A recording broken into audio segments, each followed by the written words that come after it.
क्लेशोऽधिकतरस्तेषाम् अव्यक्तासक्तचेतसाम् अव्यक्ता हि गतिर्दुःखम देहवद्भिरवाप्यते.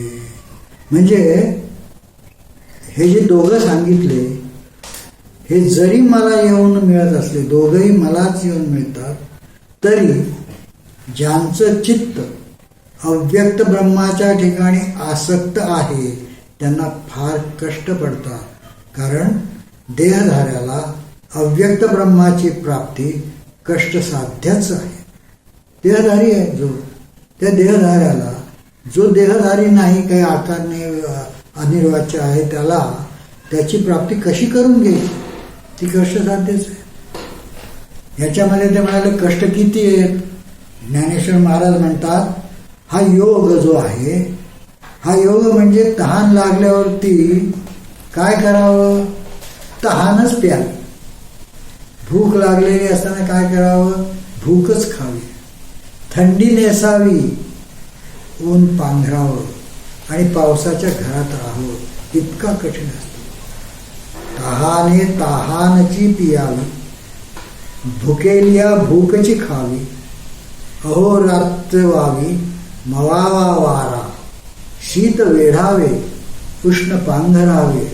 वृष्टीची असावे घरातू. किंबहुना पांडवा हा अग्निप्रवेशू नीच नवा, भ्रतारे वीण करावा. म्हणजे सती जात असे ना पूर्वी स्त्री, ती सती जायचं म्हणजे तिला भ्रतार गेल्यावर ती जात असे. इथे भ्रतार नसताना सुद्धा दररोज नीच नवा भ्रतारे वीण, रोजच तिला नवीन सतीला जावं लागतं. त्याच्या उलट सगुण भक्ती श्रेष्ठ म्हटलेली आहे. कारण काय, की ती सुलभ आणि सुरक्षित आहे. निर्गुणात भय आहे, कारण निर्गुण ज्ञानमय आहे आणि ज्ञान हे सुरीच्या धारेसारखं असते. तर सगुणात प्रेम आहे, प्रेमामध्ये भावनांना वाव आहे. निर्गुण उपासक दोऱ्याशिवाय उडणारा पतंग आहे. स्वावलंबन, विवेक, अभ्यास, वैराग्य ही सगळी साधनं अत्यंत कष्टप्रद आहेत. म्हणून तर लोक वेदांच्याकडे पाठ फिरवतात.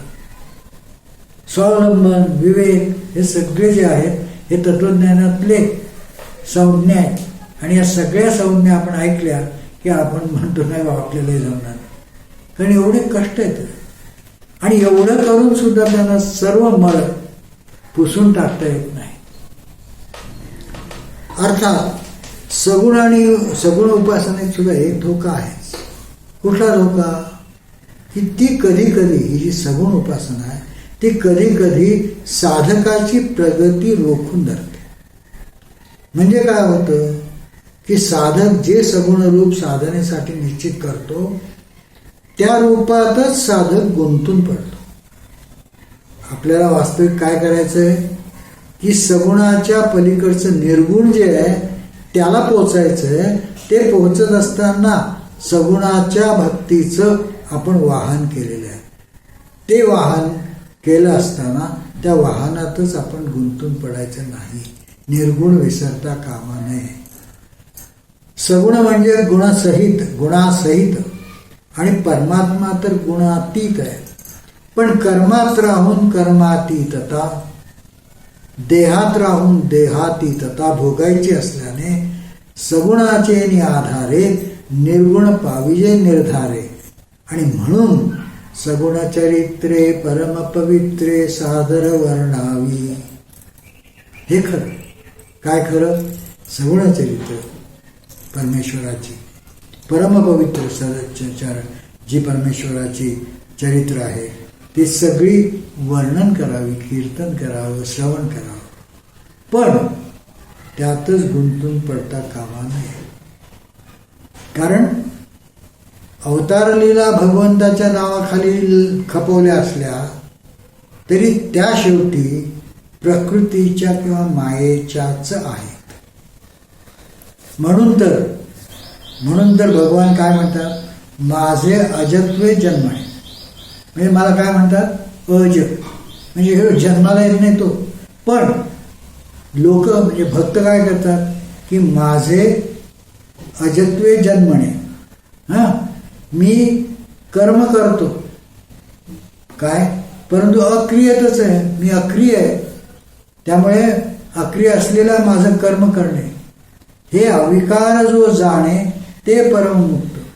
म्हणजे मी जन्मतो, हे मला जन्माला घालतात. अगदी पार माझ्या काय म्हणतात त्याला तुम्ही जयंतीच्या दिवशी पाळण्यात घालून मला जन्माला घालतात. पण मी अजत्व आहे, मी अजय आहे, त्या मला घालतात. आणि त्यासाठी ते जे पाळणा विणा करतात ना, ते काय करतात की त्यातच अडकून पडतात. ते म्हणतात की पाळणा करायचा ना, मग चांगला करा, त्याला असं कापड वापरा, तसं कापड वापरा. तसं नाही आहे. तेव्हा माझे अजत्वे जन्मणे अक्रियतेची कर्म करणे हे अविकारी जो जाणतो परममुक्त, हे वर्म जाणून अनन्य होणं हे खऱ्या भक्तीचं लक्षण आहे. ह्या ज्या सगुण लीला आहेत भगवंताच्या, ही जी त्याची चरित्र आहेत, ही सगळी म्हणजे कवडसे आहेत बरं का. कवडसा कसा असतो उजेडाचा, त्या कवडस्यावरून नजर फिरवता फिरवता सूर्यदर्शन होतं. त्याचप्रमाणे सगुणाचा कवडसा धरून निर्गुणाचं संधान करायचं आहे. लक्ष्मण हा रामाचा सगुण भक्त आहे. लक्ष्मण हा रामाचा सगुण भक्त आहे. राम वनवासाला निघाल्यावर तो अयोध्येत राहू शकत नाही. रामाशिवाय जीवन म्हणजे मरण असं त्याला वाटतं. कोणाला? लक्ष्मणाला. तर भरत हा देखील रामाचा भक्त आहे. पण राम वनवासाला गेला असताना रामाचं गुणगान करीत त्याच्या नावाने भरत राज्य करत आहे. तेव्हा लक्ष्मण सगुण भक्त आहे, तर भरत हा निर्गुण भक्त आहे. रामाची आज्ञा प्रमाण मानून भरत राज्य करायला तयार झाला. एखाद्या तपस्व्याप्रमाणे राहून राज्य करण्याचं भरताने ठरवलं. तरी पण परत फिरताना डोळ्यात पाणी आणून भरत काय म्हणाला? बघा कशी गंमत आहे कथांमध्ये. आपण आता मी तुम्हाला सांगितलं की लक्ष्मण हा सगुण भक्त आहे, कारण तो रामाला सोडून राहू शकत नाही. भरत निर्गुण भक्त आहे. त्याला रामापासून दूर जायला सांगितलेलं आहे. त्याच्या आज्ञेप्रमाणे तो निघाला आहे. पण डोळ्यात पाणी आणून भरत काय म्हणतो? रामा, सगळं पटलं तरी एक हुरहुर लागलेली आहे, सांगू का? रामाने विचारलं, कसली हुरहुर? म्हणाला, मी तुझ्यापासून दूर राहून राज्य करतो, पण माझी एक अट आहे. म्हणजे काय? तुझ्या पादुका मला दे. म्हणजे सगुण झाला. त्या सिंहासनावर ठेवीन मी त्या पादुका, सिंहासनावर ठेवून राज्य करतो. तात्पर्य काय आहे की या निर्गुणाला सुद्धा सगुणाचा आधार घ्यावा लागतो. पादुकांनी भरताचं समाधान झालं, तेच लक्ष्मणाचं रामाखेरीज दुसऱ्या कशानेही समाधान होत नाही. महाभारतातही उद्धव आणि अर्जुन अशी सगुण निर्गुण भक्तांची जोडी आहे. जिथे कृष्ण तिथे उद्धव हे ठरलेलं होतं. उद्धवाला श्रीकृष्णाचा वियोग क्षणभरही सहन होत नसे. अर्जुनही भगवंताचा भक्त होता, तोही कृष्णाचाच होता. पण कृष्ण द्वारकेला तर अर्जुन हस्तिनापूरला असा दूर राहत होता. पुढे जेव्हा देहत्यागाची वेळ आली तेव्हा भगवंताने उद्धवाला सांगितलं, म्हणजे त्या सगुण भक्ताला सांगितलं. काय सांगितलं? की उद्धवा, मी जाणार आहे. उद्धव म्हणाला, मलाही बरोबर न्या, कारण मी सगुण भक्त आहे. आपण दोघे एकत्र जाऊ. भगवंत म्हणाले, ते शक्य नाही. उलट माझी ज्योत तुझ्या ठिकाणी ठेवून मी जाणार आहे. सगळी निर्वाह करून भगवंत निजधामाला गेले. त्यावेळी उद्धव प्रवासात होता. मैत्रेय ऋषींकडून त्याला ही वार्ता मिळाली. त्याच्या मनावर यत्किंचितही परिणाम झाला नाही, जसं काही घडलंच नाही अशा तऱ्हेने उद्धव कृष्णाची कामं करीत राहिला. म्हणजे जन्मभर सगुण उपासना करीत होता, त्याला निर्गुणाची मजल गाठावी लागली. या उलट देव निजधामाला गेल्याचं कळल्यावर कृष्णापासून दूर राहून निर्गुण उपासक अर्जुन मात्र कोसळला. किती कोसळला की एका टोळीने त्याला युद्धामध्ये हरवलं. हा अर्जुन की जो एवढा मोठा शूरवीर होता, तो ज्या वेळेला सगळ्या पांडवांच्या यादवांच्या बायकांना घेऊन हस्तिनापूरकडे निघाला, त्यावेळेला रस्त्यात त्याला लुटलं, साध्या टोळीने लुटलं. आपल्या मागे द्वारकेतल्या स्त्रियांचं संरक्षणाचं काम भगवंतानी अर्जुनावर सोपवलं होतं. आणि अर्जुन दिल्लीहून द्वारकेला आला आणि स्त्रियांना घेऊन परत दिल्लीकडे निघाला. वाटेत हिस्सार जवळ चोरांनी त्याला लुटला. त्या काळात एकमेवा द्वितीय असा हा वीर, साक्षात पशुपती बरोबर झुंज घेतली असा हा अर्जुन अजमेर जवळ पळता पळता वाचला. याचं कारण काय तर कृष्ण निघून गेला याचा त्याच्या मनावर फार परिणाम झाला. कर्म सदोदित करणारा, कृष्णापासून दूर राहणारा निर्गुण उपासक अर्जुन त्याच्या निर्गुणाला शेवटी सगुणाचं महत्व जाणवलं. सारांश, एकाकी निर्गुण किंवा एकाकी सगुण उपयोगाचं नाही. सगुण काय किंवा निर्गुण काय, दोघांचंही लक्ष एकच आहे. दोघेही एकाच ठिकाणी जाणारे पथिक आहेत. एकमेकांना परिपूर्णता येते.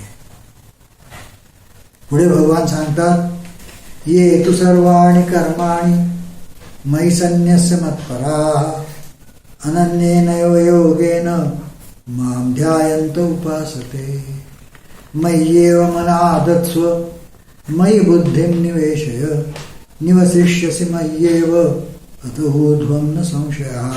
म्हणून भगवान म्हणतात, धनंजया, सगुणोपासक असो की निर्गुणोपासक असो, महत्व कशाचं आहे? माझ्याशी अनन्य होणं. माझ्याशी अनन्य होणं. साधना मार्ग कोणता का असेना, ज्याची वृत्ती मद्रूप झाली त्याचाच उत्तम भक्त म्हणून मी उद्धार करतो. खरं तर भक्तीमध्ये सगुण निर्गुण असा भेदभावच नाही. माझ्याच ठिकाणी मन लाव, माझ्यात बुद्धी स्थिर कर, म्हणजे तू मद्रूप होशील यात शंका नाही. मगाशी भक्तांचे प्रकार भगवंतानी सांगितले, कुठले कुठले? सगुण आणि निर्गुण. पण तद्रूप न झालेले भक्त सांगितले. तद्रूप न झालेले एक सांगितला लक्ष्मण, राम आणि भरत, तर दुसरा सांगितलं उद्धव, अर्जुन आणि श्रीकृष्ण. आता सगुण निर्गुण अशा कुठल्याही भावाच्या पलीकडे गेलेल्या भक्ताची एक गोष्ट सांगतो. आणि अशा भक्ताचं कोड कौतुक भगवंत कसं करतात हेही या गोष्टीतून स्पष्ट होईल. म्हणजे हे दोन्ही भाव नाही, मग अनन्य व्हायचंय, मद्रूप व्हायचंय. त्यावेळची ही गोष्ट अशी आहे, रावणाचा वध करून भगवान श्री रामचंद्र अयोध्येत राज्य करीत होते त्यावेळची गोष्ट. प्रभू रामचंद्रांच्या खाजगी सेवेची व्यवस्था ज्यांच्याकडे लावली होती त्यात एक सेवक हनुमंत. इतरही होतेच. या इतरांचा हनुमंतावर फार राग होता. मुळात ज्या काही रामाच्या सेवा होत्या त्या सेवेतल्या सिंहाचा वाटा हनुमंताला मिळाला होताच. शिवाय सेवेमध्ये कोणाकडून उणीव होण्याचा अवकाश, तिथे काम करायला हा हजर. प्रभू सेवेखेरीज आणि प्रभू शिवाय त्यांना दुसरे काही व्यवधान नव्हतंच. आणि त्यामुळे काय व्हायचं की इतर सेवेकरी मात्र त्याच्यावरती जळपळत असत. या खाजगीकडच्या प्रमुख होत्या सीताबाई. इतर त्यांच्याकडे तक्रार करेल, काय हा रामाला फार पुढे पुढे करतो, त्यामुळे आमची सेवा प्रभूंच्या लक्षात येत नाही. सुरुवातीला सीताबाईंनीच याची दखल घेतली नाही. पण हळूहळू त्यांच्याही लक्षात आलं की या तक्रारीत तथ्य आहे. केव्हाही पहा आपला रामाच्या जवळ हा. सीतेने प्रभू रामचंद्रांना सांगितलं. तक्रारीचं स्वरूप रामाच्या चटकन लक्षात आलं. त्याने मंदस्मित केलं आणि म्हणाले, तुमचं सगळं पटलं, पण त्याला काय सांगायचं? इतकी सेवा करू नको म्हणून सांगायचं की दूर जा सांगायचं? बरं, सांगून त्याची सेवा थांबेल याची तुम्हाला खात्री आहे का? अहो, किती झालं तरी तो हनुमंत माझा परमभक्त आहे, मधुरूप आहे, अनन्य भक्त आहे. त्यापेक्षा तुम्ही असं करा ना, तुम्हालाच काय उपाय करता आला तर बघा. सीतामाई म्हणाला, ठीक आहे, पण पहा नंतर तुम्ही आम्हाला विरोध करू नका. रामचंद्र म्हणाले, मी कोणाचीच बाजू घेणार नाही, मला सगळे सारखेच आहे. सीतामाई आणि मंडळींना हवी तशी संधी थोड्याच दिवसात आली. प्रभू रामचंद्रांच्या कामासाठी मारुतीला 3-4 दिवस बाहेरगावी जावं लागलं. तेवढ्यात सीतामाईंनी एक अध्यादेश काढून रामाच्या खासगीकडील कामांचं वाटप आणि जबाबदाऱ्या बदलून टाकल्या. आता या नवीन आदेशामध्ये हनुमंताला काहीच काम ठेवलं नाही. वर राजा रामचंद्राकडून त्याच्यावरती शिक्कामोर्तब करून घेतलं आणि नवीन व्यवस्था तातडीने अंमलात आणली. 4 दिवसांनी हनुमंत परत आले, कामावर हजर झाले. पाहतात तो तिथे दुसऱ्याची नेमणूक. विचारल्यावर नवीन व्यवस्थेचं पत्र खात्यात मिळालं. आपल्या वाट्याला काहीच काम नाही आणि खाली सही साक्षात प्रभू रामाची. तडक रामा पुढे गेले. श्रीराम नुकतेच भोजन करून मंचकावर बसले होते. बाजूला सीतामाई उभ्या होत्या. आजूबाजूला कोणी कोणी सेवक आपापली कामं करत होते. हनुमंत पायाशी बसले. म्हणाले, प्रभू, माझा काय अपराध घडला म्हणून आपण माझी सेवा अस्वीकार केली? रामाने सीतेकडे निर्देश केला. त्या म्हणाले, अरे हनुमंता, यात अपराध वगैरे काही नाही. तुझ्या वाट्याला काही सेवा कर्म शिल्लक राहिलं नाही इतकंच. तू माझी सेवा कमी केली आहेस का? आता जरा आराम कर. हनुमंत म्हणाले, माई, काहीच सेवा नाही असं कसं होईल? कुठची तरी एखादी सेवा राहिली असेलच की. सीतामाई म्हणाले, हे बघ, हे पत्र ते तुझ्याकडे आहे. तुझ्याकडे आहे, तू पहा. तुला जर एखादी सेवा राहून गेली आहे असं आढळलं तर ती तू कर. मारुती धूर्त वैष्णव होता पण धूर्त होता. हे सगळं पूर्वनियोजित आणि हेतुपुरस्सर आहे हे त्याच्या लक्षात आलं. पत्रक पाहण्यात काही अर्थ नाही हे त्यांनी ताडलं आणि त्यांनी मनोमन श्रीरामाचं स्मरण केलं आणि परत जाण्यासाठी उठले. तेवढ्याच रामांना जांभई आली. असा आवाज करीत आणि चुटक्या वाजवीत रामचंद्रांनी आळस दिला, कारण नुकतं जेवण झालं होतं आणि हनुमंताचा चेहरा खुलला. म्हणाले, प्रभू, हे काम मी करतो. तुम्हाला जांभई आली की चुटक्या वाजवण्याचं काम तरी मला द्या. राम म्हणाले, हे बघ बाबा, कुणाला अगोदर दिलेलं नाही ना, आणि सीतादेवींनी परवानगी दिली तर माझी ना नाही. सीतेची इच्छा नसली तरी नाही कसं म्हणणार? नाईलाजानेच त्यांनी पण मान हलवली. त्याबरोबर मारुतीरायांनी ड्युटी बजवायला सुरुवात केली. कशी?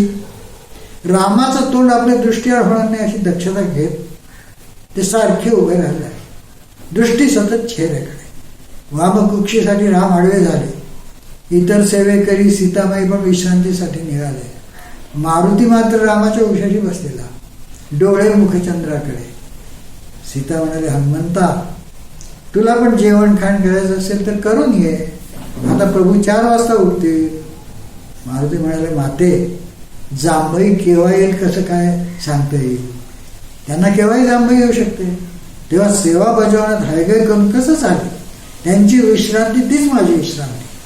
उलट आपण निवांतपणे या, तोपर्यंत मी आहे. असं कधीच रात्र झाली. तोपर्यंत मारुतीराय सतत रामाच्या अवतीभोवती, दृष्टी चेहऱ्याकडे. चपळांग पाहता मोठे महाविद्युल्य ते परी असं असल्यामुळे रामाने मान कुठेही वळवली तरी हे आपले त्यांच्या समोर.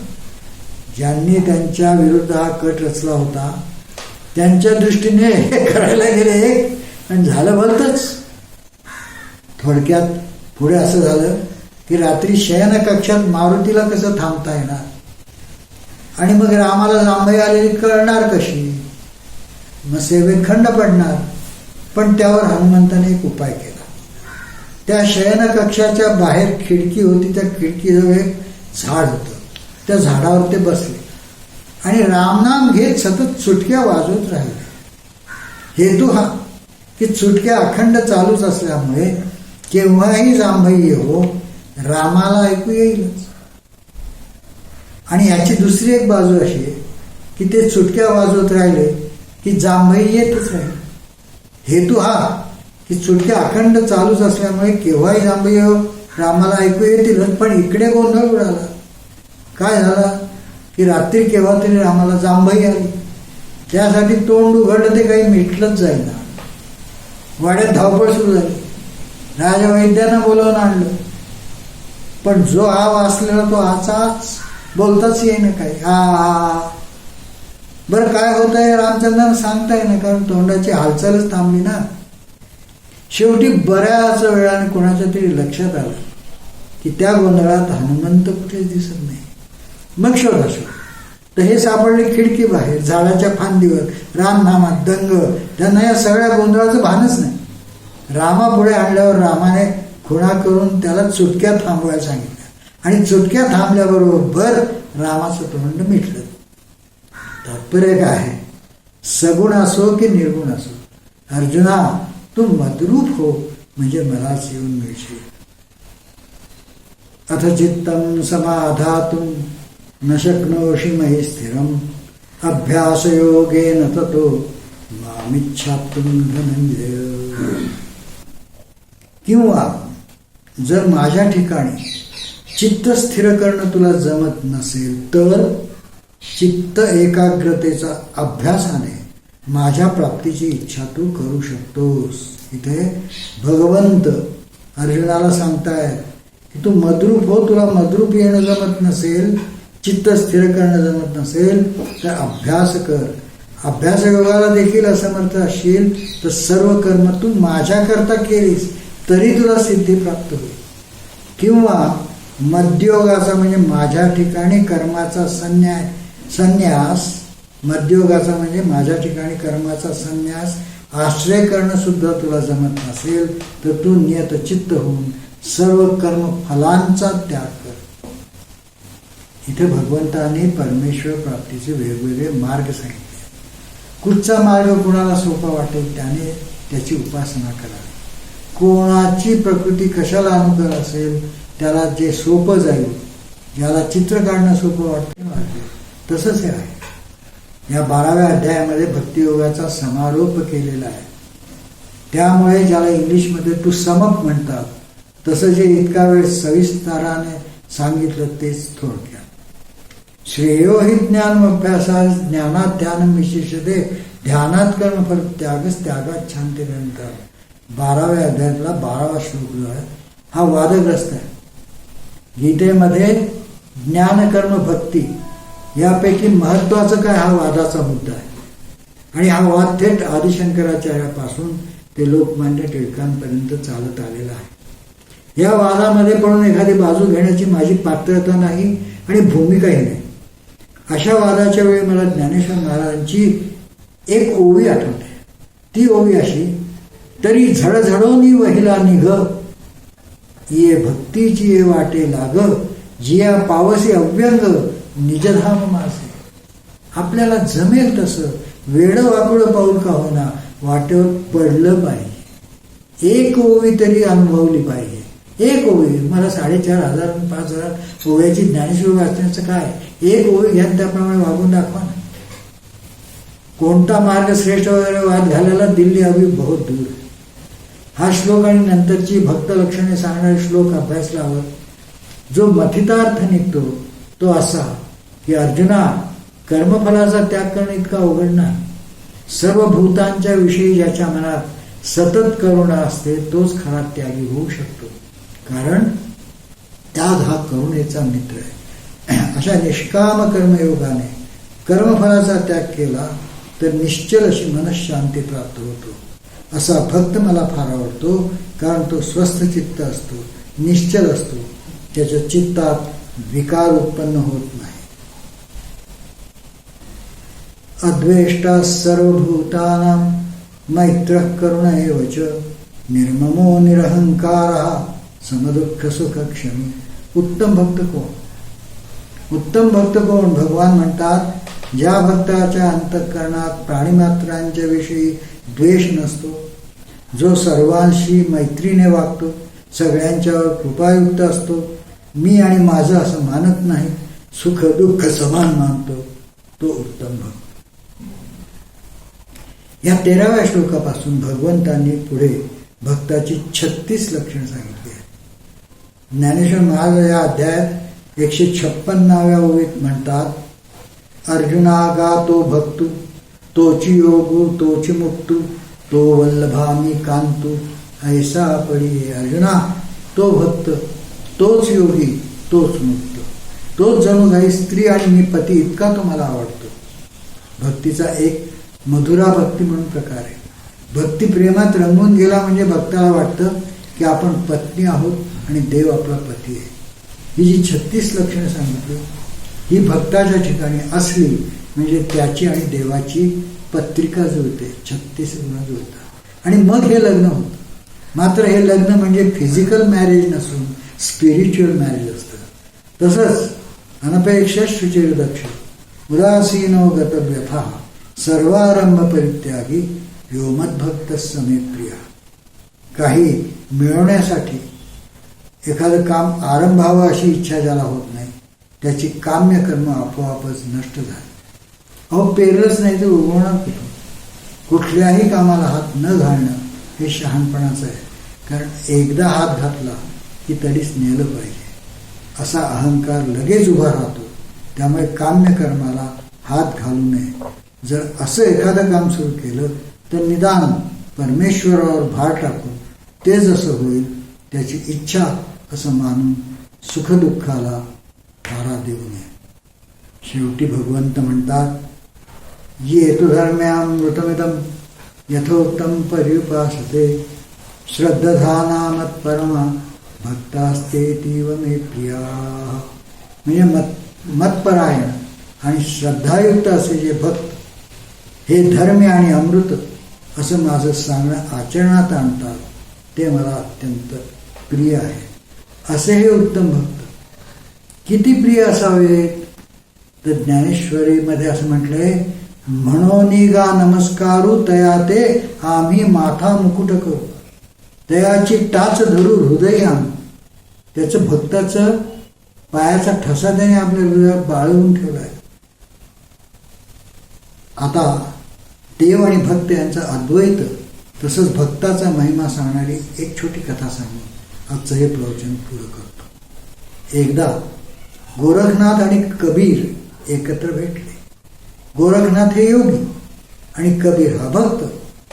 गोरखनाथ म्हणाले, योगी हा भक्तापेक्षा श्रेष्ठ आहे.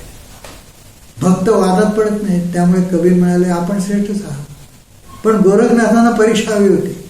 म्हणाले, समोर हा समुद्र आहे, यात मी गुप्त होतो, तुम्ही शोधून काढा.